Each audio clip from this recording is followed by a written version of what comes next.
Well, good evening, everybody. Welcome to this week's episode of Live with Littlewood, with me, Mark Littlewood, the Director General of the Institute of Economic Affairs. It's great to have you with us. This is a weekly programme documenting my rapid descent into paranoia, depression, anger and frustration at the state of the lockdown and the world economy.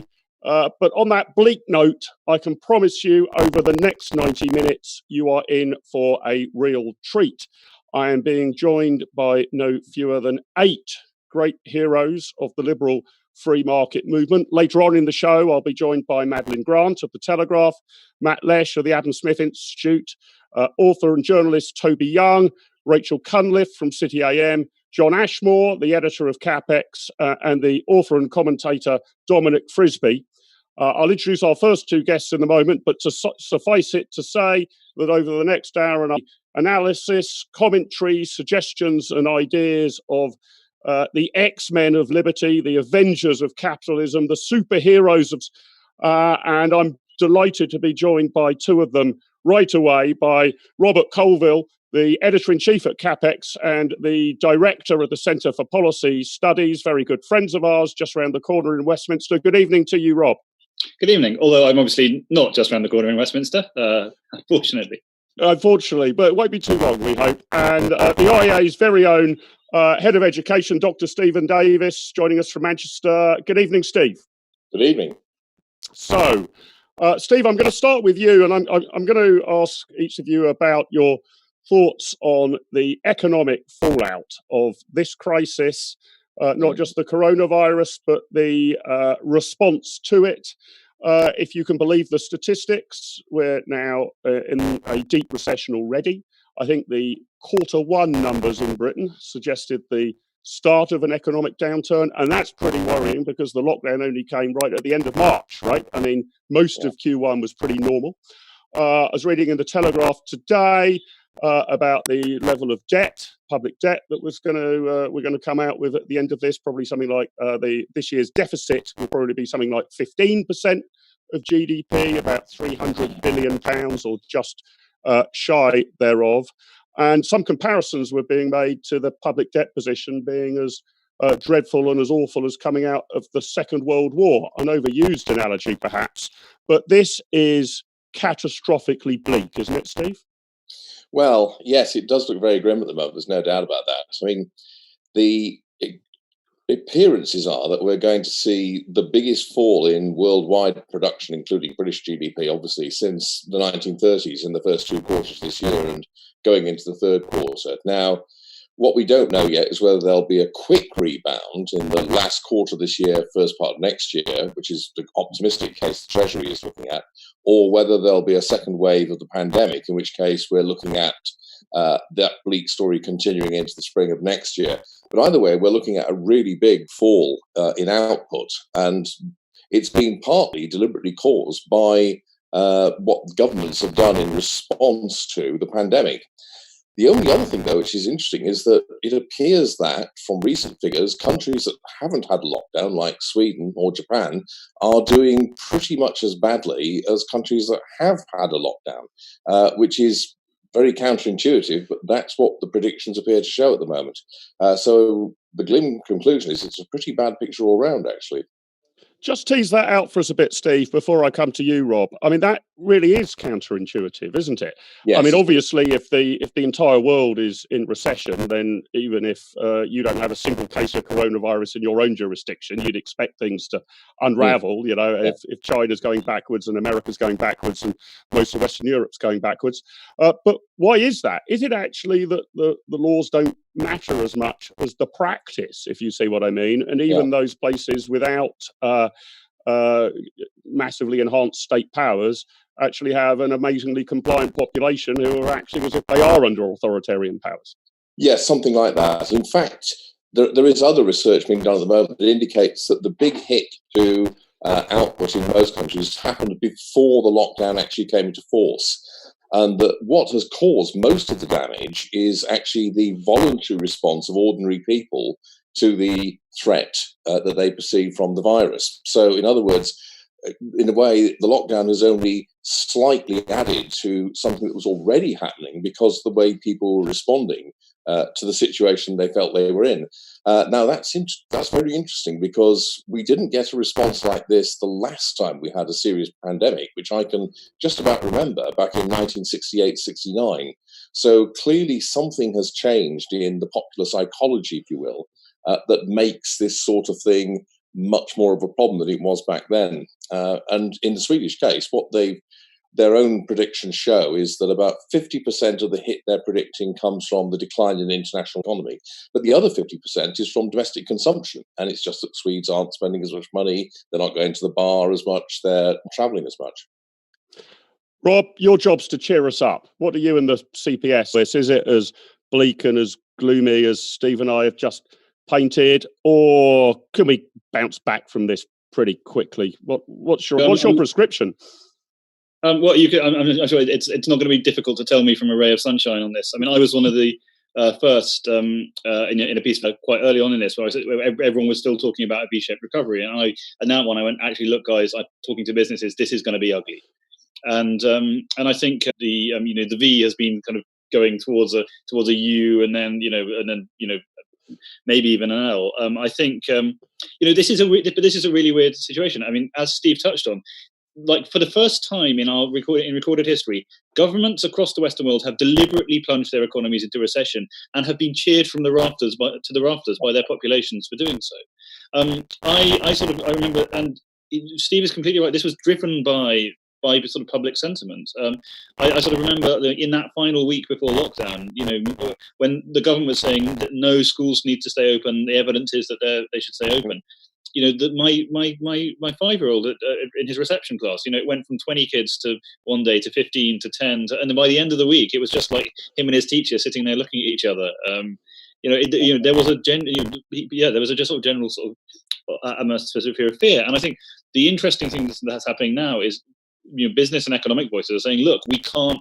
It's going to be really tough to keep this going. It's so expensive. We need to get the economy going again. But that fear is still in place. There's been no winnowing, as far as I can see, in terms of public support for lockdown. Okay. People are likely to say they want tougher measures rather than looser measures. So everyone's retreating to that kind of security blanket state. I think economically speaking, the recovery will, we will bounce back to a certain extent, obviously, as things get going. But I think, we're not going to, absent a miracle cure, we're not going to have, hospitals and, so we're not going to have restaurants. We're not going to have pubs so much, there's lots of theatres, cinemas, there's lots of stuff you can't do. Manufacturing, just think about how businesses are going to be able to operate if everyone has to stand 2 meters apart. Like, think about how hospitals are going to have to operate if everyone's standing 2 meters apart. Okay, but Rob, do you think that's, is this, give us a timeline on this, and I want to ask Rob, and then Steve, I'll come back to you for your thoughts. Yeah. I mean, the sort of idea here, and you're right, this is a self-induced recession, a deliberate recession. This is like putting a patient in a coma deliberately. But the idea was this was for a relatively short period of time, just to sort of bridge us to the other side. And the theory, at least, as I understood it, was that the infrastructure of the economy will still be there. It's just we've hit the pause button for 2 or 3 months, and the infrastructure will still be there. So, Rob, although I'm sure you're right that people won't be going down the pub in June, but possibly in July, surely in August or September. I mean, don't you think we could get back to normal, let's say by the autumn? Well, I think part of the problem is, according to the what we're seeing from the ONS studies and other data from other countries, we're not anywhere near herd immunity at this point. We're not this idea that actually loads of us have had it and just haven't noticed it doesn't seem to be the case. I mean, when we start getting the antibody testing, maybe that will change. But without that in place, the numbers of people, the idea that, like, either that it'll die out because there aren't that many people left to infect, or there will be enough immune people just to go back to normal life. That's a bit hard to say. I think, the economists put it quite well. We're going to have a 90% economy, or maybe even a sort of 70% economy, where we are going to go back to a certain level of activity, but it's not going to be all guns blazing.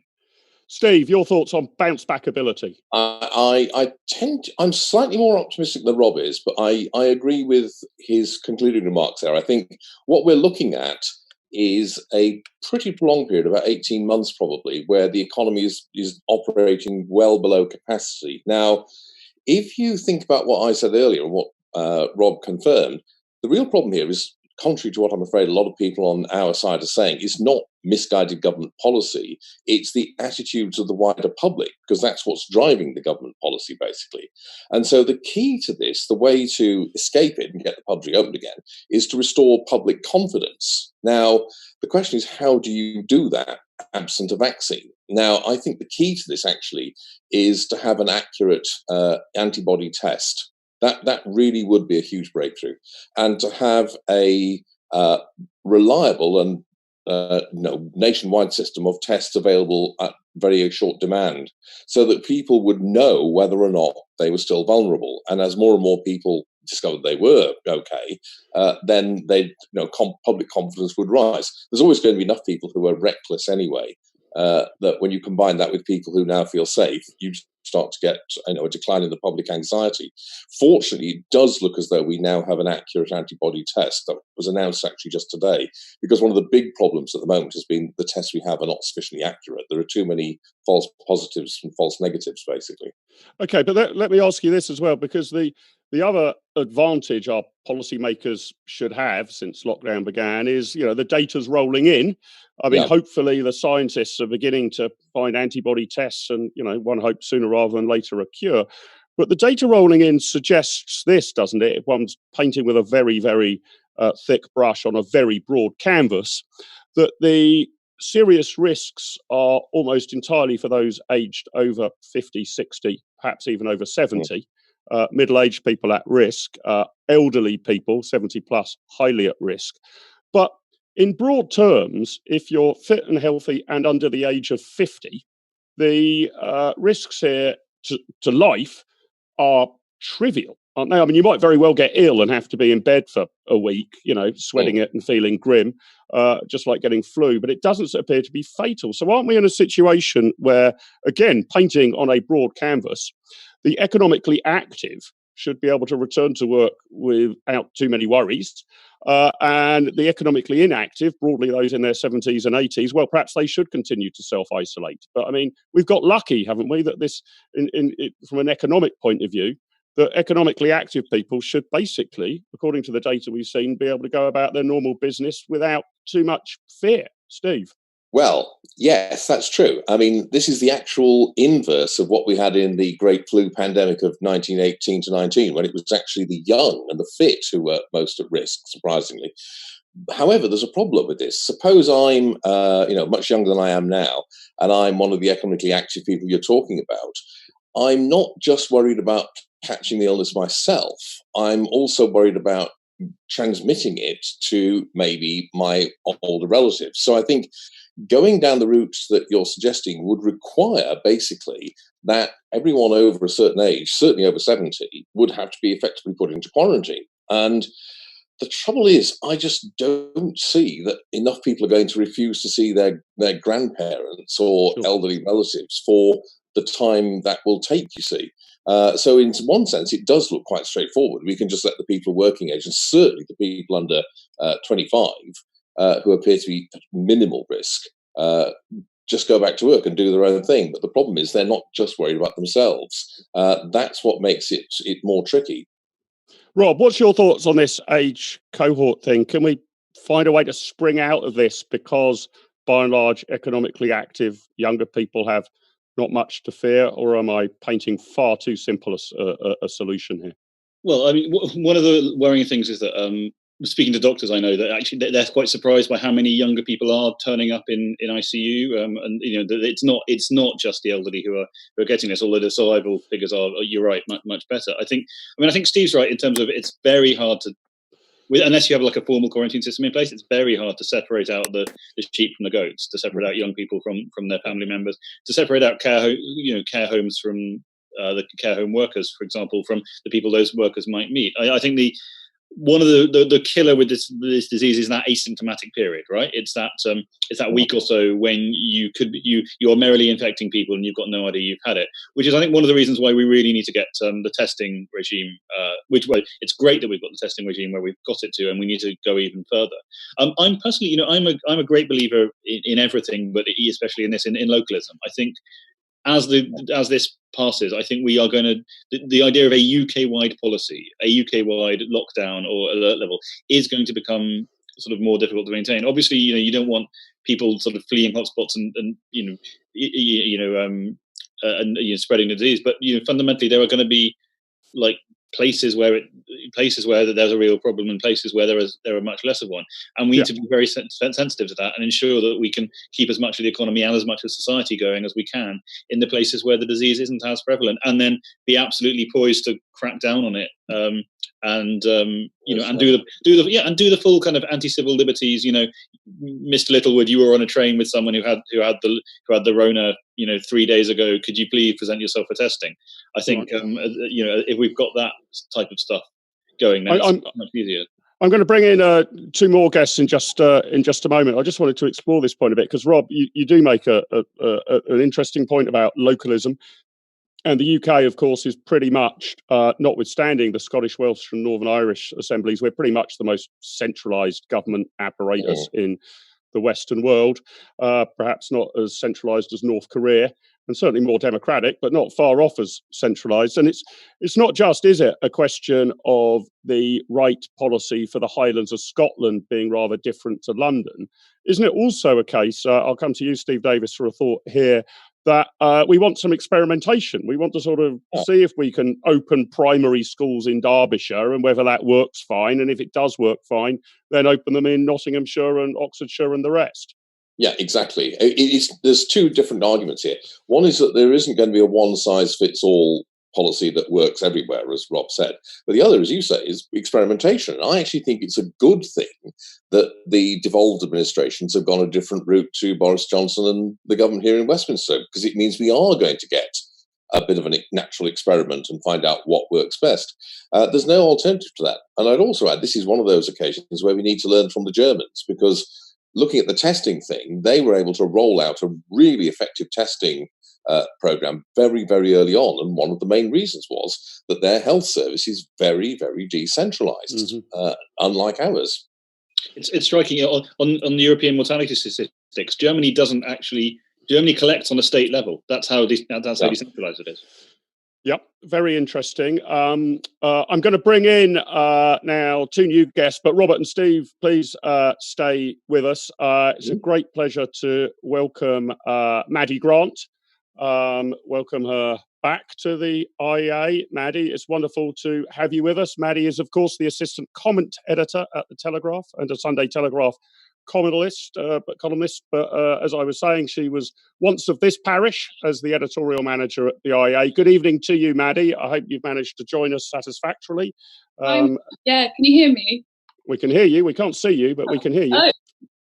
My video. There we go. Now we can see you. Good evening, Maddie. How are you doing? I'm very well, thanks. It's nice to see some familiar faces. Not quite as fun as being at the MOG, but I have to make do and mend. Yeah. And also delighted to be joined by Matt LESH, the head of research at our friends at the Adam Smith Institute, previously a research fellow at the Institute of Public Affairs in his native Australia. Matt, welcome. Very good evening to you as well. So what I wanted to, in the desperate search for a few optimistic notes in this discussion, what I want to hear from each of the 4 of you is, what do you think the most benevolent, positive, unintended consequence of this whole catastrophe will be? Now, unintended consequences are always damn hard to predict. I mean, anything in the future is always damn hard to predict. But Maddie, I'm going to come to you first, because you're a kind of bubbly, optimistic, upbeat sort of person. You're going to tell us everything's going to be fine, and Rob, Steve and myself are just a bunch of gammony whingers who always see the dark side of things. What do you think coming out of this, Maddie, might change things for the better? For the better? Well, I'm very much in a I'm not sure if I'm quite as sunny and optimistic as you suggest, but I'm certainly in a minority of people that I've spoken to about the change to working from home, because I really hate it. I miss working in the office. I like the company of others. I find it very useful to be in a work setting to bounce ideas off. But almost everyone else that I speak to about this is actually rather enjoying working from home. And it may well be the case that businesses find that in the long term, these are useful savings to make, that without things like business travel. And the other big change, of course, is that we've all been forced, because of by necessity, to quickly familiarise ourselves with technology like Zoom and Google Hangout and all of this stuff. So that the level of familiarity that's been forced on this country with remote working technology has been such that I think that could very well stick around in time to come for businesses that think that's a useful thing. Another unintended consequence is that I think some ideas that were really under attack from the left, and some unpopular things such as the personal vehicle, the car, and also plastic, which was under, there was a war on plastic, and we're now finding that it's actually very crucial in preventing the transmission of disease. And in the future, I think people will be very reluctant to cede their personal vehicles, given what we know about the spread on public transport. So I think it's actually a few ideas that we had assumed were kind of on their way out have now come back in, and people will have a greater, I think they will have a greater regard for their own kind of personal autonomy. Okay, that was kind of marginally optimistic, Maddie, that, cars and plastic might not be abolished anymore. But another good thing would be if it turns out that nicotine plays a massive role in preventing the spread of pure bacteria, as Chris that noted. Would be absolutely epic for the banter if it turns out nicotine is good for you. Matt Lesh, come on, what are the unintended consequences that you're keeping an eye on that you think might be a boon to culture and the economy and freedom in Britain once we get out of this terrible mess? So there's a rumour swirling around the ASI that I might in fact be the one who released this virus from a lab in Wuhan in order to have an excuse to work from home, because that's something I've actually been campaigning for a long time, much to the joy of my boss. I feel like I've finally won this argument that it is possible to be extremely productive and more flexible at home. I'm actually, unlike Maddie, I'm quite enjoying it. I'm enjoying just the kind of flexibility it gives you. That I can go for a run, late morning and do some work beforehand and after that, and work into the evening, and probably more productive than ever been, partly because obviously don't really have much of a social life left. So I think working from home for me is something that's huge. Twitter's already said that they're going to allow all their employees to opt to work from home forever. And I think we're going to see some broader trends of people who genuinely enjoy it. I think it does require people to be relatively self-motivated. It will undermine some of that natural kind of creativity you get in an office space. And I don't think it'll be necessarily every day of the week people will work from home. I think we're going to see a lot more of it in the future. Another one on my mind as well is this idea about community, that we live in an atomist society where no one cares about each other. The extent to which we're now using technology in order to create local communities. We've got these WhatsApp groups that I don't know about your particularly street WhatsApp group, but there's actually just so little demand that it's not even that active, to be honest. There's not that many elderly people in my area. But what I think this does show is that a willingness of people to kind of stand up and be part of their local community. We don't need the government to encourage that or push that or control that. These things just happen organically and can happen in combination with a market-based economic society that certain people will damn on and say is ruining community, when in fact it's probably strengthening it using the technology and the tools we now have. Okay, well, I've always said you guys at the ASI are a bit more radical and brave than those of us at the IEA. We have a clause in our contract that allows you to ask for your boss for flexible working, but over at the ASI you decide the best method of doing that is actually to invent and release the coronavirus. Okay, for the avoidance of doubt, that's a joke. Before there's any conspiracy. No. Sorry, I should clarify for those in case some conspiracy theorists on Twitter are watching this. For those watching who lack a dry sense of humour, that was entirely a joke. Rob Colvile, let me come to you. What do you think might come out of this for the good, that might change things for the better, something that we've learned? First, can I just castigate both the ASI and the IEA for believing in employment contracts? Surely free economic association, there should be no regulation of the employment market. I think, as Maddie said, I think there's a case that or at least there's a hope that this will have to precipitate new forms of thinking. A lot of things that we've kind of like, when the economy's hit this badly, you have to try doing stuff differently. You have to embrace new ideas. You have to stop doing, some of the stuff which is kind of luxuries rather than necessities.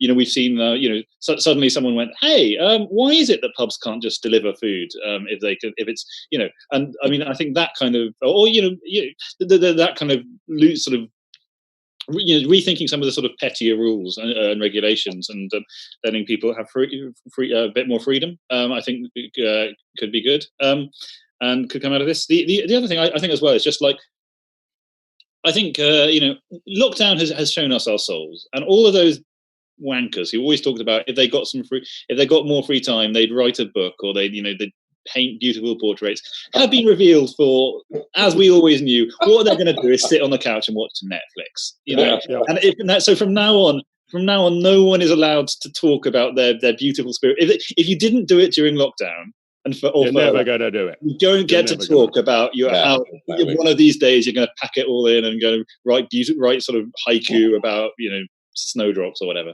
Okay, so Steve, other than flushing out these preposterous people who promised one day to write a book of poetry, and we can now prove that they never would, what do you see as some of the upsides of this grim period? Oh God, I'd pay those kind of people not to write poetry. I think there's going to be three, probably. I think one of them, as Matt says, is this going to perhaps draw people's attention to just how powerful civil society can be, and just how much can be done at a local level through purely voluntary cooperation by people. Something that we tend to lose sight of. There's such a focus on companies on the one hand or government on the other that we forget about civil society and its role. I think another thing is that it's going to lead to a long overdue reset of the higher education system. I think that the business model that a lot of British universities have been following for quite a while now, maybe a couple of decades, is just not going to survive this experience. Universities that have basically funded themselves by bringing in huge numbers of overseas students and charging them a ruddy fortune, quite frankly, that is just not going to last. And a lot of places are going to have to do some really hard thinking about it. Finally, once this is all over, one very welcome unintended consequence, which I'm very confident is going to happen because it's the historical precedent, is a tremendous amount of sex. Because historically, whenever human populations have a kind of close brush with death in a war or an epidemic, once it's over, they basically feel an urgent need to rush out and try and make a baby as often as possible. And so I think that's definitely going to be a desirable result, although we may have to wait a while for it. Sex, plastic, and cars are back in vogue. I mean, it's almost like it was all worth it, right? I mean, let me come back to some of the questions on YouTube. Steve Baker on YouTube says an accurate antibody test was announced today. I don't know how quickly that can be rolled out, but that would obviously be fantastic. If we think we can identify people who've had it or are immune to it, we could sort of fast track those people back to work. Maddie, I'll throw this question at you. Tom Burrows on the YouTube live chat picks up a thread that Steve was just talking about. I'll ask other panelists' views on whether education will change, but Tom asked specifically, do you think homeschooling might change? So this is something we've clamped down on a lot. If you want to educate your kids at home, you're at risk of having, the state educational police, knock down your front door and demand to see exactly what maths notes you're teaching them and all the rest of it. But obviously homeschooling is now ubiquitous. And perhaps a good number of parents will decide that's the way to go in future. So, Maddie, how do you think this will change education? Are you going to be the last of the generation who actually, went to a university and lived there for 3 years? That's going to be considered quite a quaint thing to do, isn't it, by generations to come? I'm not so sure, actually, because I think that though a lot of parents are very worried about sending their children back to school, even though, in my opinion, that is actually one of the low-hanging fruit, the least risky things that would have a huge impact in terms of economic activity. But we know that children, or increasing body of evidence suggests that children are very bad transmitters of the virus. And so the main risk for teachers at schools is from each other as opposed to from the children. Whereas for a long time it was assumed that the virus operates a bit like flu, in which children play a big role in the spread. But the fact is that despite that evidence, lots of parents will still be worried to send their kid back to school. So while I think the majority of parents are having a hard time, even parents I know who are highly educated, have access to resources, a good working space and so on, are still finding it really tough. So I think the majority will still want to send their kid back to school, but there will be an outlier body for whom the risks will always be too great. And it's not something I can necessarily empathise with, not having kids of my own. But I've recently started writing more and more on schooling, because I think that's an obvious first step out of lockdown. And the backlash that I've been getting is extraordinary. The number of angry emails and being, accused of wanting to unleash a genocide of children, etc. So I do think there is a kind of stubborn minority that will want to continue homeschooling their kids, and if they want to do that, then absolutely they should be able to do that. They just shouldn't stop parents who are desperate to send their kids back to school from doing so as well. Maddie, it's a sign of a highly successful journalistic career when you get a backlash like that. You can measure the success of your commentary and reporting by the quantum of hate mail you get. At least that's how I measure my success as Director General of the IRA. There's only so much sourdough bread that people can make in the day. So, at some point you need a hobby, and, being horrible, being venomous on Twitter seems as good a hobby as any. You don't have to leave the house for it. You score bonus points, by the way, if you get hate mail from members of your own family. That counts double rather than just members of the public. Stephen, Robert, let me come back to you on your thoughts of these technological changes in education or homeschooling. Steve Davies, over to you first, and then we'll hear from Robert. There's two slightly different questions here. I don't actually think that education is going to switch to distance learning as its normal way of delivery. I think all the evidence from the experience even of the Open University, which has been around for decades, of course, is that you do need face-to-face contact. You can't just do it through Zoom meetings, useful as they actually are. And people just miss the human contact. That's particularly true for young children, I think. That's the thing they miss most of all, actually. It's not the lessons they're getting at school. It's the, it's the contact with other kids. The other thing, though, is how people will think about the actual institutional form of delivery of education as opposed to the method, the pedagogy. And I think a lot of parents are going to realize just how little often goes on at school, quite honestly, in terms of teaching. Because if you are actually homeschooling your children, and we're homeschooling my granddaughter here, for example, what you discover is that you can get effectively a full program done with like 2 hours, 2.5 hours a day. You can. There's lots of material you can use. You can home teach a child in 2, maybe at most 3 hours a day, and they've pretty much done what they would have got done at school. Now, the obvious question that people are going to think is, well, wait a minute, what else is going on at school then? If you can do it in such a short time. And add to that, we should have a sample. We will have a sample group of kids who we'll be able to see in years to come whether their numeracy and literacy skills have suffered, right? We've lived in a society where parents get fines for taking their kids out of school to go on holiday, if it's not in school holiday time. If it turns out, actually, that numeracy and literacy rates do not collapse or even go down at all as a result of this, then perhaps that will shine the spotlight on what our education system's actually delivering. I would say, I think it's highly unlikely that we would see that, because there's a lot of research into this, and it suggests that the overwhelmingly the poorer kids from less privileged backgrounds are very often not doing any of the online assignments at all. And so the longer that schools can stay shut, it's just going to widen inequalities, educational inequalities that already exist. And it will harm precisely the children who most need to get pastoral care and contact time. And it's not just about what you learn, but it's also about developing social skills, figuring out how to negotiate these kind of situations. And particularly for very young children, missing out on that socialisation is going to have, I think, a hugely harmful impact. Yeah, I agree. Rob, let me bring you back in, then I've got a particular question for Matt. Rob Colvile. Well, I'll be very quick. As someone who has to run away in about 10 minutes to do bedtime for 2 young kids, I think I don't know any parents who are not desperate for schools to return and suddenly far more appreciative of the endless patience and tolerance shown by the teaching profession. But I think Maddie's point is right. That, I think there's going to be an entire cohort of babies and toddlers who've literally never seen another kid. Like our baby now has only seen his older brother for for months. I mean, it's going to really freak them out when they actually kind of see other children. Matt, I want to come back to Matt. I want to come back to you. I think if I've got this right, we got a question from your ASI chum and colleague Sam Bowman. Although I don't really know whether you at the ASI are actually friends and colleagues, given the desperate lengths that you've taken to make sure you work from home and never actually have to have individual face-to-face contact with them. I love my colleagues, just in small quantities. And remotely.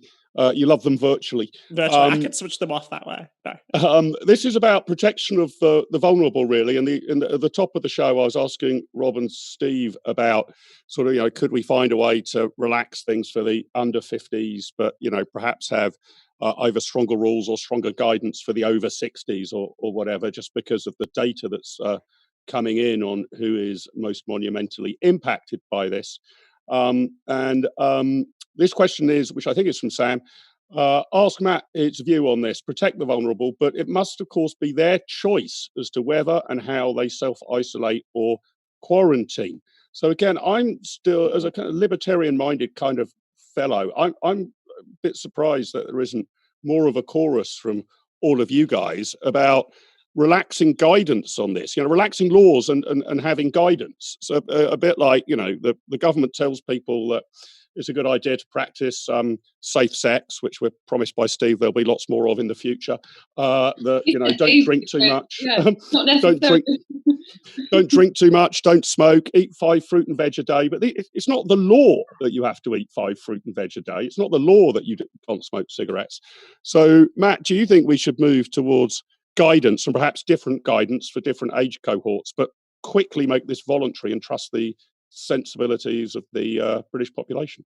Look, as far as I'm aware, a lot of the guidance when it comes to people who are 70 plus or the people who are self-isolating and encouraged not to leave their homes at all is in fact just guidance. It's not law. It's something they're being encouraged to do, not something that they can police in any way could enforce. I think the challenge, though, with lifting the lockdown in a discriminatory way between different age groups is just the fact that it's actually not very popular. I think YouGov has done some polling on this, that people actually don't like the idea very much of having different the rules for different age groups. It may seem very rationally logical, but I think the government is wary about it precisely for that reason. And the secondary reason for that, I think it's Rob who brought up earlier, is that although young people aren't going to get sick, they can be vectors of the virus. And it's very hard to split out, the care workers and the people who are engaging with the most vulnerable. And in fact, part of the challenge is the fact that the most vulnerable are the ones who actually need the most day-to-day, week-to-week support. They're the ones that we have to put into care homes because they do need that level of support.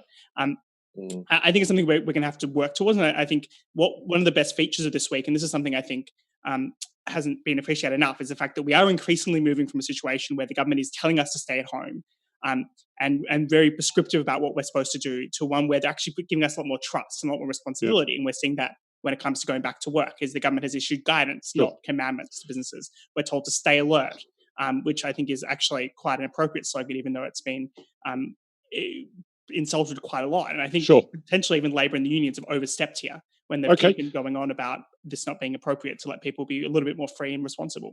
Okay, Maddie and Matt, stay with us. Steve and Robert, I know you need to leave us shortly. Got 2 new guests to join us. Rob and Steve, thank you very much. Toby Young and Rachel Cunliffe, sorry to keep you guys waiting just a little. I hope we can bring you on screen, both Toby and Rachel. Rachel is the business editor of City AM, currently on furlough, I think. City AM, of course, has had all the distribution problems that you'd expect, but is must read at the Institute of Economic Affairs. It's our go-to newspaper when we can get it. So Rachel, great warm welcome to you. And also joined by Toby Young. Toby, great to have you. Associate Editor of The Spectator and General Secretary of the Free Speech Union. If you told me a year ago that Toby Young would end up as General Secretary of a union, I would have given you odds of 500 to 1. But here you go. These are uncertain times. Good evening, Toby. Good evening, Rachel. Good evening. I wonder, Toby, perhaps I can start with you, and because you have been involved in the Free Schools Network, this education question. Nobody would have wished this coronavirus on us, but are there things that we'll learn? And how do you think it might change schooling in the future? Is it going to liberalise it? Is homeschooling going to become a little more normal, or more mix and match schooling, learning some stuff off the internet on a Friday and perhaps going into a school or a building on a Tuesday. Is this a chance and an opportunity to really revolutionise things, or are we just going to go reboot to the way we were before? Toby Young. Well, one of the reasons, Mark, I think the teaching unions are being misguided in trying to prevent schools from reopening. I mean, they're being misguided for a number of reasons, some of which you've already discussed, but you haven't discussed this one, which is that one of the things we may find out about schools and the effectiveness of schools as a result of the lockdown is that actually children fare no worse when it comes to public examinations if they don't go to school. There's already, a smattering of evidence to that effect. If they distance learning isn't, I don't think, significantly worse than classroom learning, the impact of schools generally is quite negligible. It doesn't account, differences between schools don't account for much of the difference between performance in examinations between children. So the risk the teaching unions are taking is that the longer they keep schools closed, the more people will realise that actually schools don't have that positive an impact on children's education and on how much they learn, and they could actually be just as well off learning from home.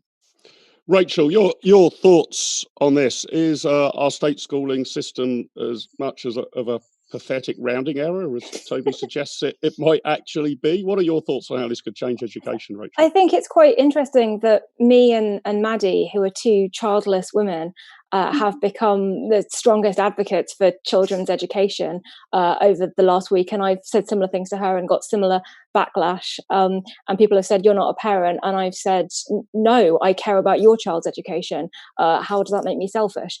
I think homeschooling and virtual learning and distance learning can be wonderful. I've got a lot of friends who are teachers, and I know they're doing really sort of exciting, creative, interactive lessons. I know some parents who are working really hard to get to grips with their children's school curriculum. That's some parents. I don't know if it's the majority of parents. It certainly isn't all parents.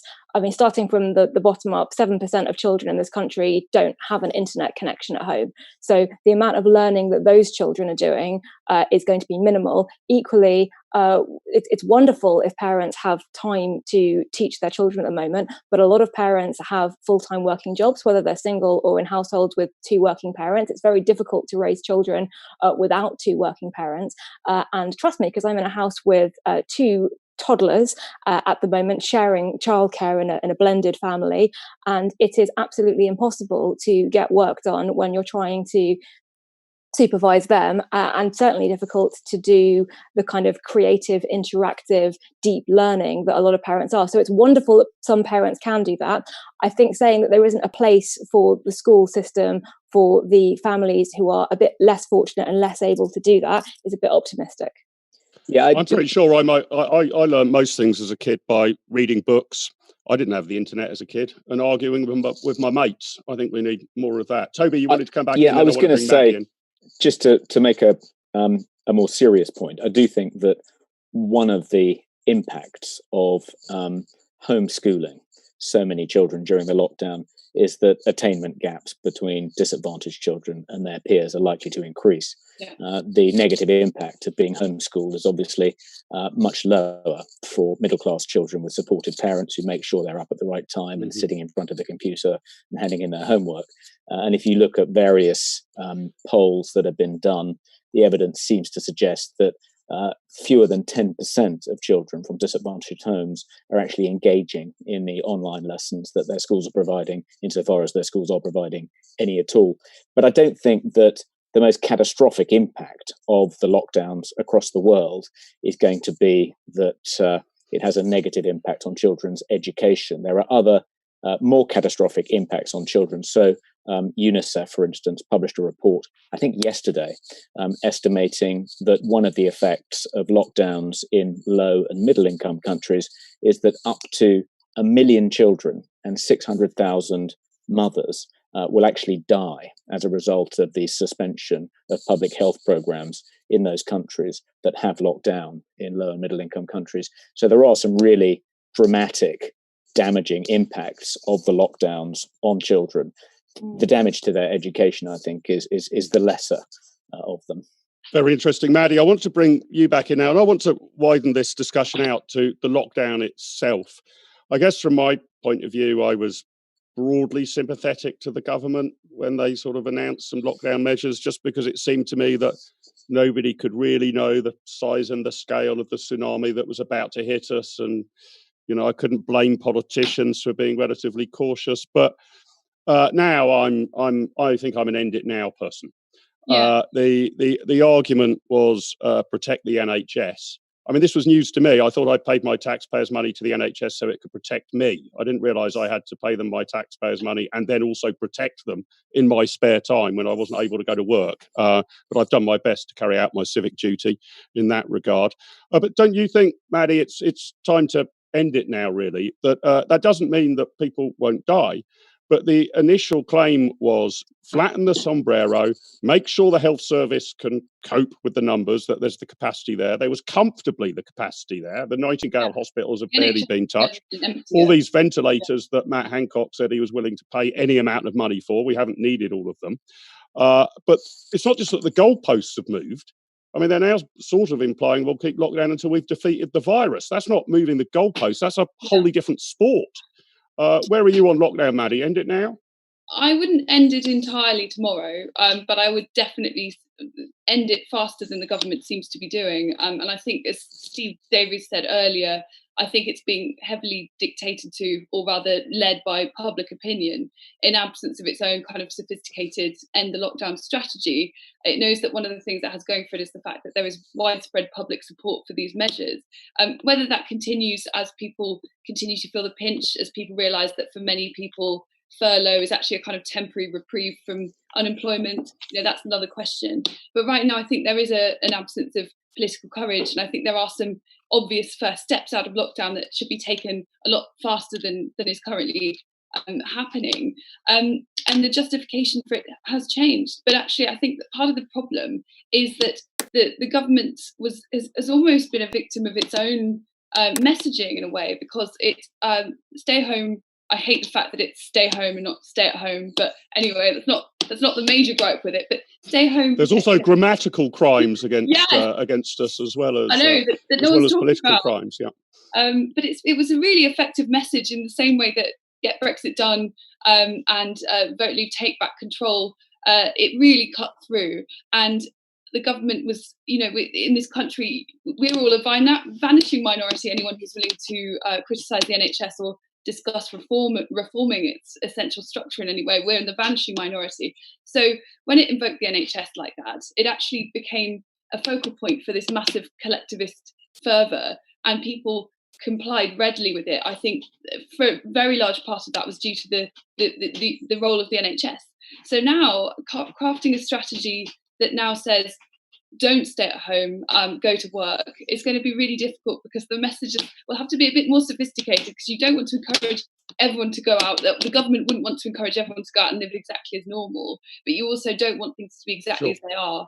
So there's a level of nuance there that's going to be much more difficult to get across than the simple ordinary to stay at home, protect the NHS. I want to get on to the furlough scheme in a minute when I'll bring in Rachel. But Matt, can I just have your thoughts on that? If you like, government propaganda under Dominic Cummings was so successful that people have voted to leave, taken back control, and now believe they should stay at home forevermore. And to get them to think in a different way is going to be extraordinarily difficult. Is that the position we've got ourselves into? The fear campaign has been too successful. Look, in fact, I think that we all actually now all need to forever stay at home in order to protect our precious NHS.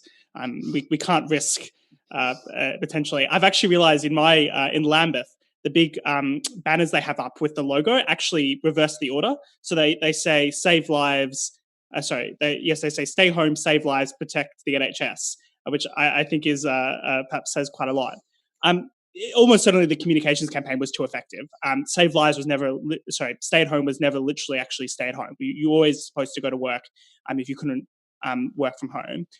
Protect the NHS actually discouraged people from necessarily seeking A&E. It's led to thousands, if not tens of thousands, fewer cancer screenings, which is going to have a huge impact, as well as the fact that we cleared the decks in a few ways. We cleared the decks because we cancelled all this surgery, non-urgent surgery, but still surgery that will have a longer-term ramifications for people. And we also had this crazy NHS pandemic plan that we would rush everyone back to care homes who was elderly, and that it potentially became a massive vector of the virus because they weren't tested.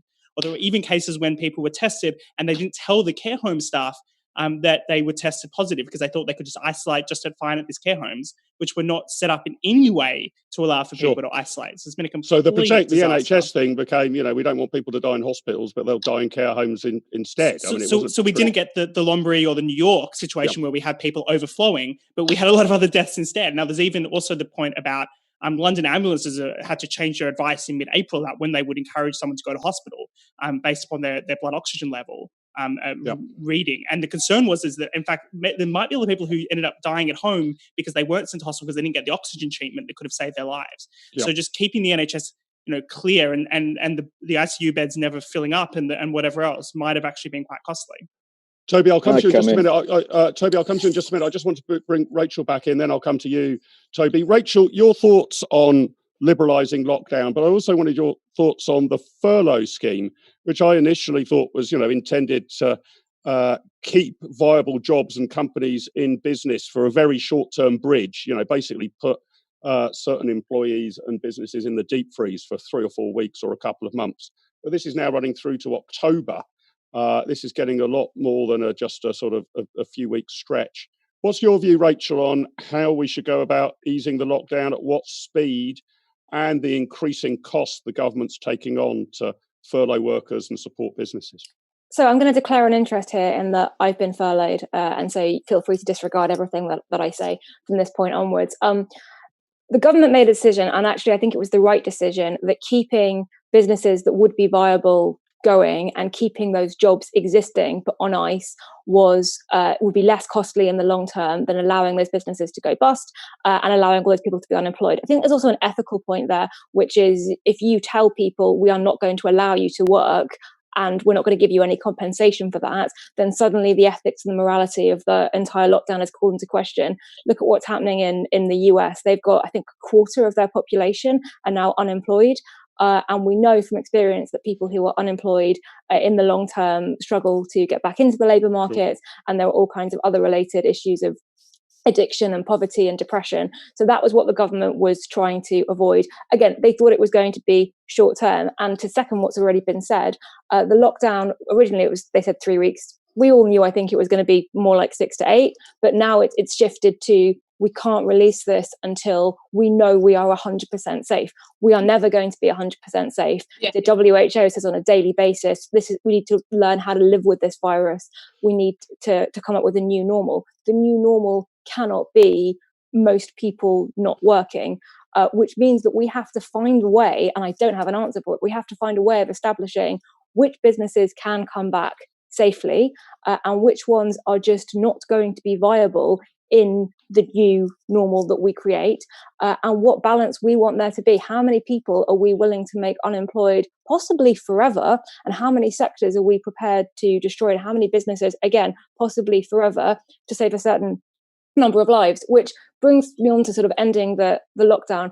I am okay with the lockdown as long as it has been considered in the full context, not just looking at the epidemiology, not just looking at the science like it's one thing. Epidemiology is one strand of science. If I had confidence that the government was looking at the number of deaths of lifting various measures and the increased risk by age bracket, and weighing that against the consequences of lockdown, which are delayed and missed cancer screenings, operations that have been delayed, the impact on child well-being, and I'm sorry I'm not as enthusiastic and optimistic as Toby is there. I think that children missing out on key socialization and interacting with any other children for months at a crucial stage of their development could present long-term problems. The impact on mental health, the impact on domestic violence, and the long-term impact to the economy. If we can weigh up all of those risks on both sides and say, actually, the lockdown is still the lesser of those two evils, I support it. my concern is that the trade-offs which are many and in many different spheres, they're not even being measured now. They're not even being acknowledged. And anyone who raises attention to them gets accused of just wanting people to die. There needs to be a discussion that weighs up the two sides, which just isn't happening. Yeah. Toby Young, let me bring you back in before getting Maddie and Matt's last comments. You're a full-blown lockdown skeptic. I think we'll link to the chat in YouTube to the explosive, but I thought in many ways highly persuasive article you wrote for the Critic magazine on the errors of lockdown. What's your case for ending this? How do you, how will we get out of it that quickly? And aside from your case, how actually optimistic are you that the lockdown skeptics will be listened to? Yeah, well, I was so surprised by the tsunami of hate I received after my piece for the Critic that I decided to go even more deeply into the argument and ended up starting a blog called lockdownskeptics.org. And I now do a daily update in which I collate all the evidence from the previous day that the lockdowns across the world are causing a greater loss of life than they're preventing. And there's more evidence every day. But it takes me so much time now to collate that evidence that I don't manage to publish my daily update till about 6 p.m. or 7 p.m. in the evening. I mean, it's become an incredibly Sisyphean task. And every day in the morning, I get up and have to start it all over again. But one thing which really stood out for me today was a recent antibody survey that's just been published in Spain, showing that during the Spanish lockdown, people were more likely to be infected with COVID-19 if they were outside their homes, if they were key workers, than if they remained under lock and key. But a friend of mine recently, yesterday, compiled some data in an Excel spreadsheet using this new gizmo that the Blavatnik School of Government at Oxford have produced. They have created a table ranking 100 countries according to whether or not they've locked down, and if they've locked down, how severe the lockdown is. And if you're a supporter of lockdowns, you'd expect to see a correlation between deaths per million and whether or not a country's locked down and how severely it's locked down, with the deaths per million falling the more severe the lockdown. Well, that's not there. There doesn't seem to be any signal in the noise. In Belarus, as you know, because I know you're a fan of football, and they're almost the only country in the world where the football season hasn't been suspended. In Belarus, I think the deaths per million are somewhere in the region of 14. They haven't locked down. In Sweden, the deaths per million are lower than they are here. I'm sure you're familiar with the data. I think one of the most powerful arguments against the lockdown isn't just that it's going to be economically catastrophic and as a result probably cause a far greater loss of life than it's preventing. It's not just a public health argument, which Rachel just referred to. I think it's the civil liberties argument too. I think the burden of proof, I'm a classical liberal, so I think the burden of proof should be on the state if it wants to suspend our ancient liberties, like, for instance, trial by jury or the right to protest. Well, the government in this country has suspended both of those rights, and I don't think it's met the evidential threshold that it should meet before suspending our rights. It needs to be able to show that doing that is actually going to be critical in saving lives. It didn't do that. It just relied on some rather apocalyptic computer modelling done by Neil Ferguson and his team at Imperial College London. One of the analogies that was made recently in Hector Drummond's blog, which is a great source of dissident data on COVID, was with the film Crimson Tide. It's almost as though across the world, we're seeing the Gene Hackman character in Crimson Tide triumph. As you'll recall, in Crimson Tide, he receives incomplete information about an impending nuclear holocaust, and he's the commander of a nuclear submarine, and he has to decide whether to launch his missiles, thereby effectively potentially starting a nuclear war. But if he delays launching his missiles, that could cause even greater harm, because it could mean American cities being nuked before they get a chance to preemptively strike the Russian missile sites. And he's about to press the button. He's thrown into a panic by this incomplete information. He thinks, oh my God, if I don't do anything, it's going to cause a greater loss of life than if I do something, even though that involves nuking half the world. But Denzel Washington is there as the voice of reason and to stop him, to stay his hand as it hovers over the nuclear button. Well, we haven't had a Denzel Washington in this scenario. Gene Hackmans across the world have prevailed. And the result, I think, has been absolutely catastrophic. But the civil rights argument, I think, is a very powerful one. Governments, the burden of proof should be on the state to show, as they can in wartime, I think, that it's necessary to suspend our civil rights in order to preserve our way of life, to save lives. In this case, they didn't meet that threshold. They did it anyway, and I think that's absolutely outrageous, and I'm surprised the British people haven't been more outraged and upset about that, and I'm glad that there are some protests taking place this Saturday. I've got two more guests to bring in, but the lesson I expected to receive from Toby Young there was that when you receive a tsunami of hate, double down. But I'm greatly assured, Toby, you're not just doubling down, you're determined to become Britain's very own Denzel Washington to save us from this madness. That's fantastic. Maddie and Matt, before I let you go, I'd just like your prediction. I was thinking actually on my favourite unintended consequence. Toby referred to it there. It's that the Belarusian Premier League has become mainstream and necessary watching for British football fans, and Sluts have a reasonable chance of winning the Belarusian Premier League. It's a real fairy tale story. If you're not watching it, start watching it on YouTube. But Maddie and then Matt, give us your prediction. When are we going to be out of this? When will lockdown end? Madeline Grant. I bloody hate predictions. I think this is hugely determined by public opinion. And less so the government. I would love to see a bit more political bravery from our politicians, because right now I think they are pandering to a way of thinking which is completely irrational, that seems to think that we can ever live in a world where we're completely free of risk, and is incapable of contextualizing risk, incapable of putting the risks of this virus in any kind of context alongside the risks that we bear in our day-to-day lives. And unfortunately, I do think that we're in the grip of a kind of mass hysteria. There is a lack of discussion that's being allowed even to express the most moderate skepticism about the length or the severity of the lockdown, and you find yourself being described as some kind of genocidal maniac who's determined to kill old people. And I felt very much like Toby when I saw the level of compliance, because I always thought that there was some element of Anglo exceptionalism, that we were willing to kind of stick our neck on the line But actually, it turns out we're a pretty supine bunch. As it turns out, we're as supine as can be, and it's actually the Swedish system with its a big part of the reason for that is the fact that they are actually quite technocratic. So they are quite happy to just let their epidemiologists who take that particular view decide that thing and then go for it.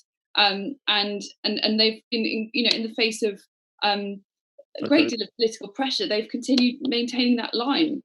So I'm not particularly hopeful. I think it depends actually on the public opinion changing. And from what I see around me, I don't see that happening anytime soon, unfortunately. Okay, so Maddie's prediction is lockdown might end before she reaches retirement age, but she's not even particularly confident on that score. Matt, your thought on when it will end before we let you go? Sure. Look, I think it's important to acknowledge that the government didn't really turn off the economy. People began social distancing just based upon the advice and the fright. And the government can't really turn it back on either. We know that economies can't be centrally controlled. I think we're going to be stuck in some kind of situation of social distancing for quite some time. But in the broader sense, the prediction I'd actually like to make is a little bit more optimistic about our ability to overcome what we now face. We've seen some of the fastest vaccine and treatment development in human history, the speed at which we've got serology tests and diagnostic tests, and that's all being put out there. This is something that couldn't have been even conceptualized or imagined during the Spanish flu 100 years ago. We've got scientists working all across the world using amazing technologies. We've got businesses adapting to their new circumstances. There's a pizza shop down the road from me that's selling some of the most amazing sourdough bread. It costs about £5, but it is worth every single penny. For the sourdough. I'm not making sourdough at home like everyone else. I'm sticking to traditional means.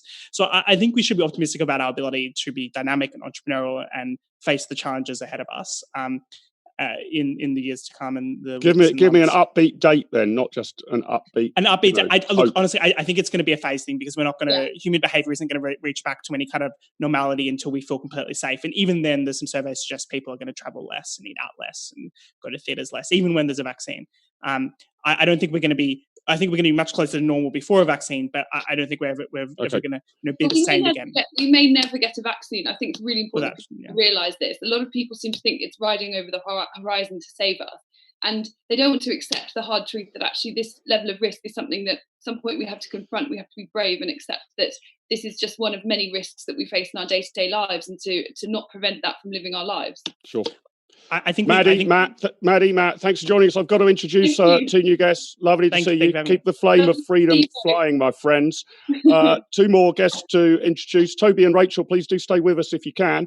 We're joined now by John Ashmore, the editor at CapX. Great to have you on the show, John. And Dominic Frisby, all-round libertarian polymath, and if you haven't read his latest book, Daylight Robbery, the sort of history of taxation, how it shaped our past and will shape our future, I greatly encourage you to do so. So a warm welcome to John. There you are, I can see you. Hello. And I'm hoping that Dominic's joining us as well, and he's connecting to audio. He is, wow, that's sideways. Some kind of lockdown you've got there, Dominic. That's brilliant. I've gone to that's a bit better. Right. I'm glad to see that gravity has returned to Dominic's studio there. John, let me start with you. We've shared a lot of analysis and quite a lot of downbeat predictions of what's going to come next. Give me your one thing that you're most cheerful and optimistic about in this. That is difficult. I think the only way you can be truly optimistic about this is by taking a pretty long view. So when I think about it, I have a very young daughter, for example. So I think about how she won't remember any of this. And, you know, in 10 years' time, it'll just be some weird thing that happened when she was a baby. And I think that, you know, the sort of the general tide of economic progress is positive. The world is richer. We are, despite this, much healthier. And that's the kind of way you have to take a sort of zoom out, I think, to be optimistic about this. Okay, Dominic, come on, you're going to be a bit cheerier than that. You're a stand-up comedian, mate. Make us laugh. You know, give us something to laugh about. I'm going to give you, this is going to sound horrible, but I'm going to give you some Schumpeterian positivity. And I was talking to my friend who is a leading West End theatre producer, and we were discussing the fact that all the theatres have shut down. Now, my dad, you know, was of the theatre, and I've had the theatre shoved down my throat ever since I was, you know, 2 or 3 years old. And I can't stand the theatre. I think it's so badly up its backside, and it's riddled with subsidy, and it's riddled with woke, and it's just awful. And every time you go to the theatre, you just pray to the Lord to get deliverance in the form of the interval as quickly as you could possibly get it. And it's just been getting steadily worse and worse. And I don't think there's ever anything we can do to save the National Theatre or the RSC, and they're all carrying on, still being paid as though business is as normal. But at least in the West End, the stranglehold that all those ridiculous jukebox musicals and the Phantom of the Opera and Les Miserables and ABBA and all these ones, they've just got a total stranglehold on theatre and on the theatres. And it's just meant there's no opportunity for anyone else to come in and do something. And, you know, tourists are no longer going to come and see shows in the West Ends in the way that they were until, you know, January of this year. So that sort of dependence on Japanese tourism or Chinese tourism for the survival of the Phantom of the Opera, all that kind of thing. Thank God we're going to see an end to that and some creative destruction, and that sort of stranglehold that, you know, a few impresarios have had on theatre is finally going to die. So there's some positivity for you. You're listening to Dominic Frisby on Radio 4's Highbrow Culture, My Love of Theatre. Rachel, you wanted to come in on that point. On both of them, actually. So the Hamilton musical, which I am a massive fan of, I love all musicals. Unlike Dominic, I have joy in my soul. And that is live streaming on Disney Plus. Let me come back to that ridiculous slight. I have joy in my soul and I love musicals. Good ones. Okay. Well, I was hoping the panel would disagree about something, but I didn't necessarily want it to be on whether they enjoy Andrew Lloyd Webber. Rachel, back to you. No, just that I have actually found the streaming, not just of musicals, but the National Theatre, the shows that they're doing. They're doing This House next week. That has been my thing that's been getting me through this, and I just think it's great that people outside of London have been able to see some of those shows, and I feel very. I suppose one of the few things that I've enjoyed, but because I didn't get to say a positive thing when I started I do have something cheerful to say, actually, and it's kind of on what John was saying about time with his daughter. We've been talking about the detrimental impact on children, and I'm really worried about that. But I actually think a lot of parents are getting to spend really quality time with their children, especially if they're at a young age. And employers are, for the first time ever, having to be flexible and react to that. My partner did a conference call the other day with his 3-year-olds on his knee, and no one raised an eyebrow about it. And I think we've been talking so much in the past couple of years about flexible working and remote working, and it's not a reality, particularly not a reality for a lot of women, and a lot of men, I think, feel that parenting should play a secondary role in their life because that's what's expected of them. And the longer this goes on, and the longer parents and fathers get to spend real quality time with their children, the more chance there is that gets normalized. And I think that would be really positive. Okay, listen, guys, I'm determined in the last 15 or 20 minutes, we're going to be upbeat, punching the air and explaining how freedom and enterprise is going to sweep the nation. So, Toby, let me put something to you, which we've heard on the YouTube chat from Robert Boyd. Good evening, Robert, or good afternoon where you're from in the USA. Robert is an IEA trustee and supporter, and he suggests he's got a story here which combines my love of beer and enterprise. Robert says Britain's pubs may be shut, but one East London brewer has found a novel way to keep the beer flowing by packing his kegs into a van and pulling pints on people's doorsteps. Now, this might just be one story of adaptation and entrepreneurship, but Toby, are you kind of confident that we'll very swiftly find new ways of working, new ways of doing business, and if needs be, new ways of getting around what you and I would consider to be some of these ridiculous rules? I quite like the idea of a pint of beer being pulled for me on my doorstep. Yeah, we've covered a few of these enterprising attempts to get around the lockdown on lockdown skeptics. So a week or so ago, there was a report in the paper of a brewer in the United States that has enlisted dogs to deliver cans of beer around the local neighborhood. I think they're called beer dogs. And they're proving incredibly popular, as you might imagine. Someone suggested that you could rebrand your pub a garden centre, and provided you sold, the occasional tulip, you could get away with serving pints as well.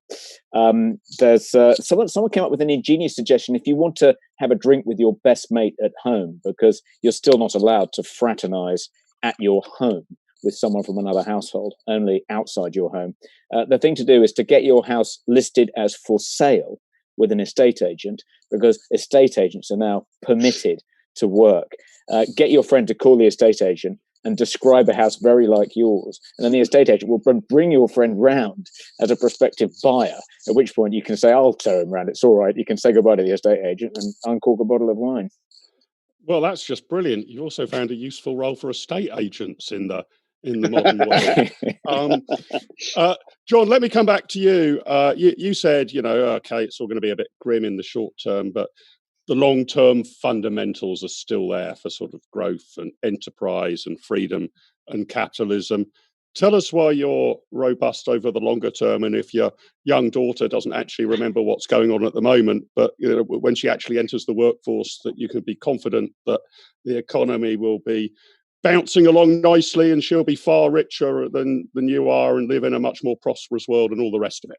Well, that was my optimistic scenario. I should have probably slung in quite a few caveats. The fact that China is one of the two preeminent superpowers in the world worries me immensely, not just because of the way they covered up this virus, but the way that they approach trade and realpolitik and all that. So I'm sorry if you did want upbeatness.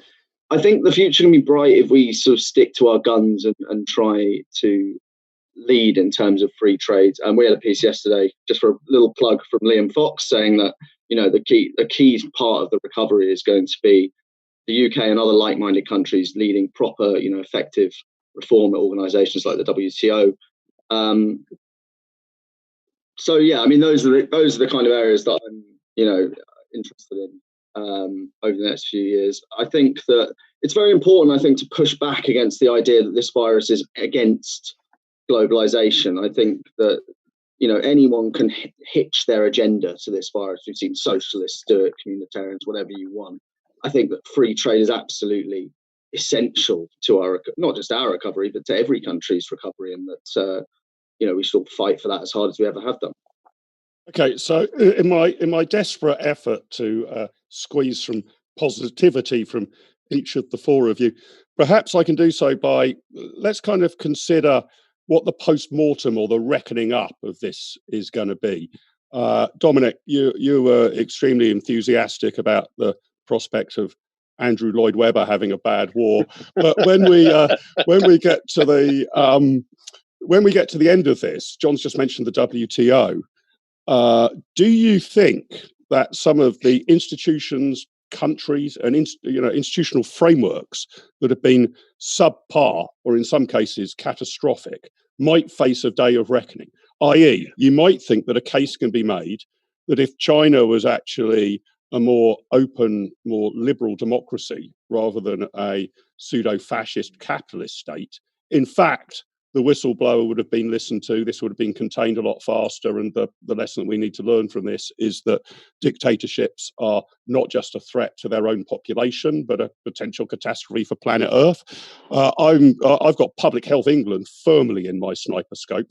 These are people who thought the public health priority, and this is a revealed preference because it's how they've spent their money, has all been about how we market confectionery to kids, or where you can buy e-cigarettes from, or whether alcohol adverts can go up on various places.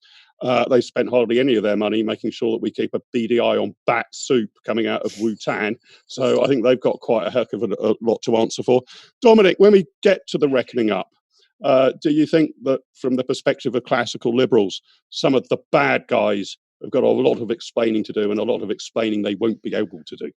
Well, one can only hope. And for sure, Mark, there's going to be a huge loss of faith in government organizations and pan-global government organizations such as the WHO.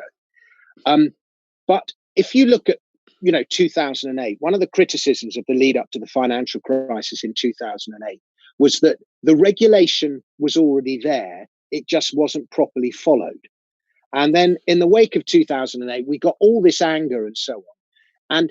But nothing really changed. And I can't help thinking that it's going to be the same story again. There's going to be this loss of faith, but nothing when it comes to getting your hands dirty and having a really activist political reformer on the inside who actually puts an end to all of this nonsense. There are very few of them out there. But this is where I hold great hope. Now, I'm a big believer. I constantly wrestle with this idea of how did the state get so big and how do we pull it back? And I'm much more into this than you noble souls at the IEA are. But I think all evils start with fiat money. And once governments lose control of their currencies, then the game changes. And, this extraordinary amount of money that's been printed in 3 months, we've seen roughly half the amount of money that was printed in the entire post-financial crisis era. And I don't quite know where it ends. Does it end in inflation? There's so much debt destruction, you could get deflation. But it's, the money printing in 2008 led to the creation of Bitcoin. And heaven knows what the money creation is of this particular episode is going to lead to. I don't think we're going to see hyperinflation, but we're certainly going to see inflation of some kind or other, because the money that's been printed this time is going into the real economy. Last time it just went into financial assets, and I include houses as financial assets. So some kind of inflation is going to happen. And once people start to lose faith in government currencies, you will see a faster adoption of non-government currencies. And the quicker we adopt non-government money, then government control is reduced. And that surely is a good thing. Rachel, what's your thing on the shakedown of this? Do you think anything much will change, or will a huge amount change? What lessons will China learn? The WHO, defunded by Donald Trump. What shake-up, what might we see in the institutional framework at home or abroad? And do you think that shake-up, insofar as it happens, is likely to be a good one for people who support market liberalism? So here's what I'm positive about. Shake up of the WHO, definitely. For a completely unrelated reason, I was looking up what the WHO was doing this time last year, and the answer was issuing guidance saying that parents shouldn't allow their children any time on a screen of any kind at all. That was its priority back then. So I think a bit less of that going forward. I hope for sort of stronger interest in global institutions, because the race for a vaccine and a treatment is a global one. And there, Donald Trump aside, there have been huge collaboration internationally between scientists in different countries. And I think that's really positive. On the reckoning, one issue that I've always been very passionate about is intergenerational inequality and looking at the impact of an aging population. 20% of central government spending is on state pensions, and 75% of housing wealth in this country is owned by those aged over 50. That's not something anyone has been willing to talk about.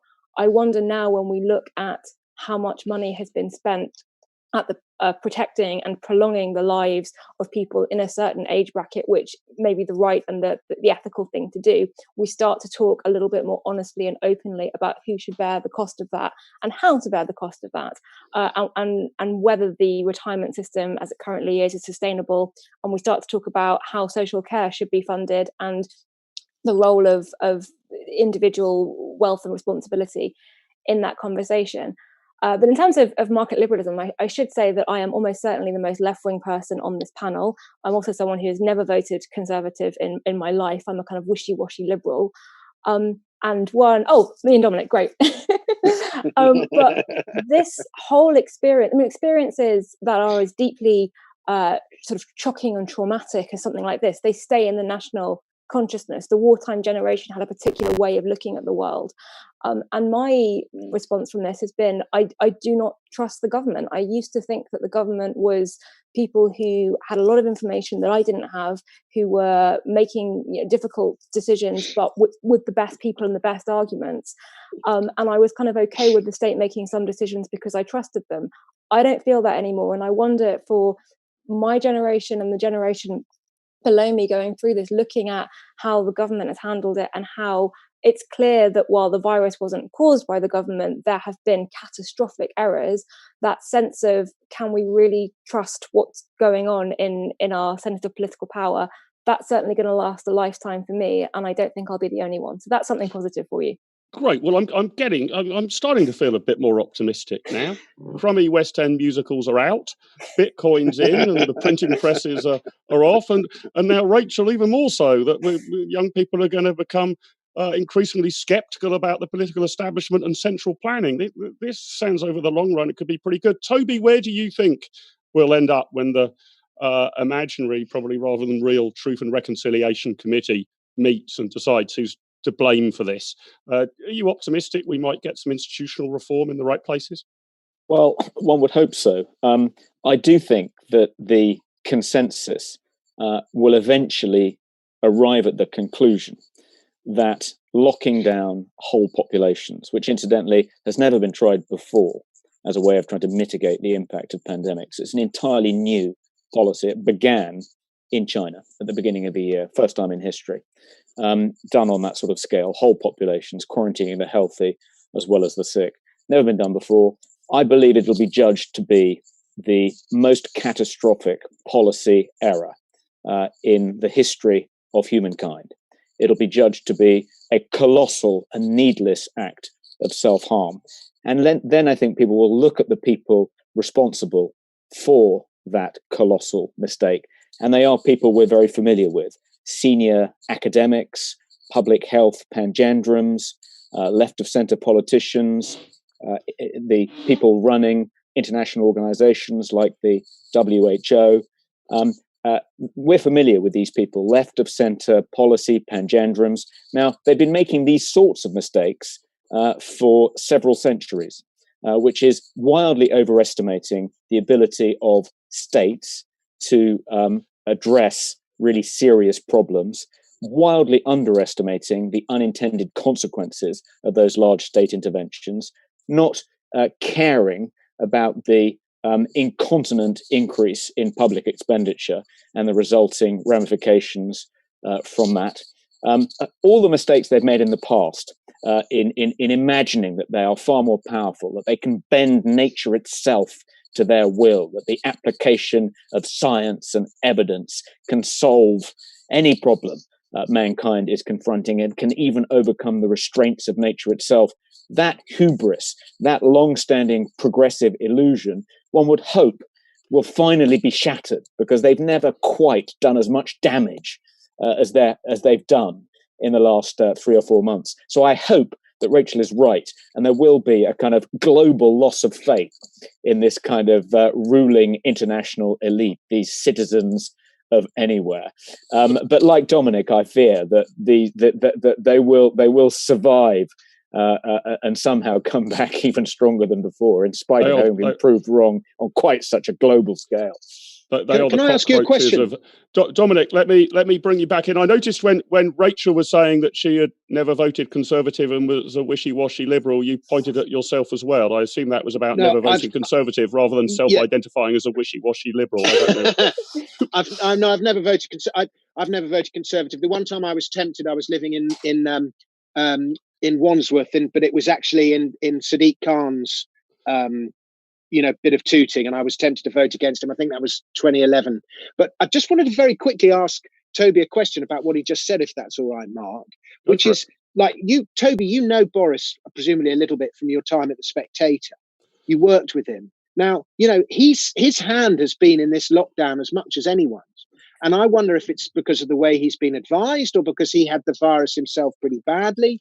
I mean, I thought he was a classical Liberal, but every big decision he's had to make, whether it's Huawei or HS2 or now this, he's made the wrong decision. So is his professed classical liberalism a pretense? Can you answer that? Great question.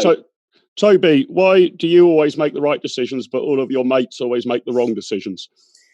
Well, I think it's curious in this case, because Boris initially seemed to make the right decision. Initially, his strategy, which, broadly speaking, was to try and acquire herd immunity as quickly as possible. It sounded callous, as though you were prepared to sacrifice some people for the sake of the collective.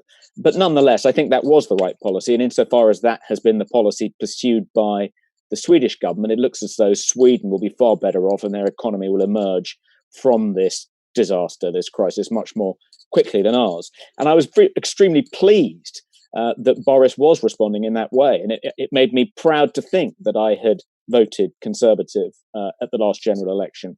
And I hope that we would, like Sweden, be an outlier. We wouldn't stampede into imprisoning our entire population in their homes, as other countries were doing. But he then changed his mind. Why did he change his mind? I think he was spooked by the Imperial College modelling, which seemed to show that if we continued with his mitigation strategy, encouraging people not to shake hands, to wash their hands, sing happy birthday twice while they were doing so, engage in modest social distancing rather than these extreme measures that have been imposed on us, he was persuaded that if we continued with that, that 250,000 people would needlessly die. And here's the computer model to prove it. I think, like any politician, he thought, that put the fear of God into him. I think also the prospects of the NHS being overwhelmed, which of course was predicted by the same model. NHS capacity, as has already been discussed on this show, if I can call it that, has turned out to be far higher than was originally anticipated in that Imperial College model. We've got unused wards, we've got the unused Nightingale hospitals, and so on and so forth. I think he worried about pictures on the nightly news, like those pictures we were seeing out of Italy of COVID-19 patients, elderly people dying in hospital corridors. The Tories are terrified of not being seen to be the party of the NHS. They see that as their Achilles heel. They never want to give Labour any openings by accusing them of not caring about our beloved NHS. So you can sort of understand why, politically, he thought the prudent thing to do was to place us all under virtual house arrest. I had hoped that he wouldn't, but unfortunately my faith was dashed. Well, I think you'll note that all politicians... But is he a classical Liberal? Sorry, Mark. Is he a classical Liberal, Toby? Is he a classical Liberal? Score him out of 10 for classical liberalism, then I want to bring John back in. I'd give him 6.5 for classical liberalism. 6.5. Okay. You're a 10, Dominic. Well, when you'll always notice when any politician, nominally classical liberal or not, changes their mind on the freedom versus statism nexus, is always towards more statism. It's very rarely is it towards more freedom. John, I want to come back to you to pick up on the point that Rachel was making about her growing skepticism about the political establishment, the knowledge problem, her previous belief that perhaps those in power had access to better information and were well-intentioned and well-informed, and she was best to listen to them. Do you think out of this crisis, if we were determined to learn the best lessons, we've learned that central planning is a near disaster, that actually decentralized healthcare systems like Germany are far better at getting the right surgical gloves to the right hospitals. We've seen actually the private sector in Britain, by which I don't just mean businesses. We've talked a lot about civil society and community spirit. I mean, by the private sector, voluntary action has stood up to the plate, either people just helping their neighbours, but also the for-profit sector. I mean, after a short and very bizarre run on toilet paper, which, as I've said, I've never understood why people think that what they need to confront the zombie apocalypse is 40 rolls of toilet paper, but that seemed to be the meme that was going round. But after that small blip, the supermarket shelves are full. You can get everything you want. Yeah. They haven't had problems with sourcing things particularly. I mean, it might be harder than it was in peacetime. But do you think that's the lesson we're going to learn, that the private voluntary sector has shaped up really well and the central planning political establishment has been found wanting? Yeah, I think one of the great left-wing canards is that if you don't want the state to do something, you don't want it done at all. And as you say, I mean, supermarkets particularly, I think, have been pretty magnificent during this, not just in terms of getting people into their shops in a certain way, having their elderly out or whatever, but also working with each other. I mean, sworn enemies in a commercial sense. Politicians use the phrase the national interest a lot, but a lot of private companies have actually worked more in the national interest than in their own discrete commercial interests. I'm not sure about what the public reaction will be in terms of faith in institutions or anything like that. I think what separates the likes of us, frankly, and people watching this from 95% of people is that we're very interested in policy and politics. I think most people don't see things through that prism. And if they remember this time, they'll probably just think about what they were doing in their own lives. But I certainly don't think it will enhance the sense of government being competent, omnipotent, or necessarily knowing what they're talking about. Yeah, I mean, I've been so impressed with the supermarkets that at 8 p.m. every Thursday evening, I go onto my doorstep in order to applaud everybody who works for Asda, Tesco's and Walmart. And it seems more and more people are doing so. I've been amazed how my idea of applauding supermarket workers seems to have taken up right across the street.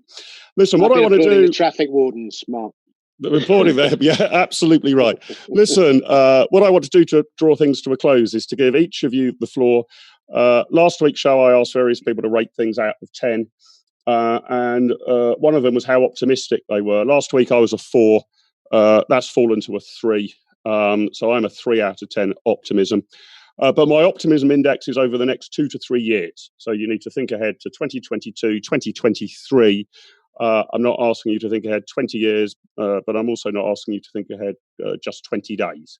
In 2 or 3 years' time, how optimistic are you that the United Kingdom will be a flourishing, enterprising, free economy on a scale of 1 to 10, where 1 is we have become North Korea, and 10 is that Dominic Frisby is a truly happy man living in a libertarian utopia and trading in Bitcoin whilst witnessing West End musicals going to the wall.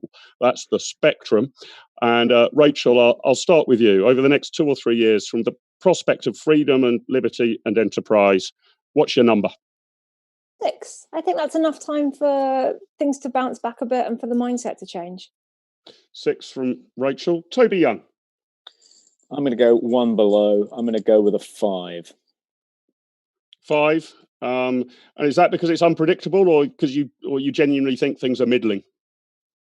No, I think the aftershock of all this money we've been spunking up the wall is going to be pretty severe. I think in the most extreme case, in the Treasury estimate that was leaked to the Telegraph day before yesterday, it was that we're going to have to borrow another 1.2 trillion to pay for everything the pandemic has cost us so far.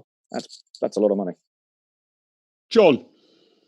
I'm congenitally optimistic, Mark, so I'm going to go with a 7, if only because the only way to get out of it will be growth, and the only way to get that is to have pro-market reform, and hopefully Rishi Sunak knows that. And Dominic, the last number is yours, and then I'm going to have to do a highly complex piece of maths, adding together 5 figures and dividing them by 5. What's your number, Dominic? Well, for the sake of your maths, I'm going to go with 5. And the reason I'm not more positive is, I think we've seen an extraordinary amount of entrepreneurial and creativity as a result of this lockdown. But the reason I'm going to go with 5 is the experience of major crises, World War I, World War II, the financial crisis, all these things, is that government grows. They use the crisis to do things that they wouldn't normally be able to do. I think we're going into a period of higher taxes. There's this extraordinary amount of debts to pay down. This quantitative easing is going to backfire in all sorts of unintended ways. But on the other hand, the positive thing is, as you know, Mark, I've always been a keen advocate of the Anglo-Saxon heptarchy, and we are a step closer to going back to the Anglo-Saxon heptarchy, and above all, an independent nation of Cornwall, or as we'll call it, Kerno, of which I will be president. I'm surprised you only scored a 5. That sounds much more like a 9 to me. And your number didn't help my maths at all, Toby. The 5 of us added up. The 5 of us added up to 26. So your optimism score from the panel this week, ladies and gentlemen, is 5.2 if I've successfully divided 26 by 5. The optimism score last week was 6.5. So as I've said, this show is measuring week by week our increasing move towards despondence, despair, and pessimism. But we're still above average. And perhaps next week we will bounce back. We've run way over time. Before I thank the 4 panelists here, let me also thank those who joined us earlier this evening, Dr. Stephen Davies, Robert Colvile, Madeline Grant, and Matt Lesh. It's been a great pleasure having you 4 on the show. My thanks to the 4 of you, Toby Young, Rachel Cunliffe, John Ashmore, and Dominic Frisby. It's been fantastic to have you with us with your eclectic but highly informed views. We will be back next Wednesday, in our normal slot for Live with Littlewood at 6 p.m. with another stellar cast of analysts, think tankers, journalists, and liberal economists. So join us then, and let's see if we can get the optimism index back up into the mid-6s rather than hovering just above that crucial 5 cutoff line. Those watching us on YouTube, if you have not subscribed to the IEA channel, please do so. You can hit subscription in the bottom right, and also hit the notification bell, because that will mean that you will inform you of all upcoming live vidcasts like this one. And we have a whole range of daily content going up every day. Also, visit our website, iea.org.uk. You can sign up there for our daily email newsletter bulletin, which will keep you abreast of what the IEA is saying in the public sphere and of all of our online events. And join us next week, 6 p.m. on Wednesday the 20th, for the next edition of Live with Littlewood. Stay safe and stay free. If you can do both of those, you've really cracked the conundrum. So good night from all of us here. See you soon. Over and out.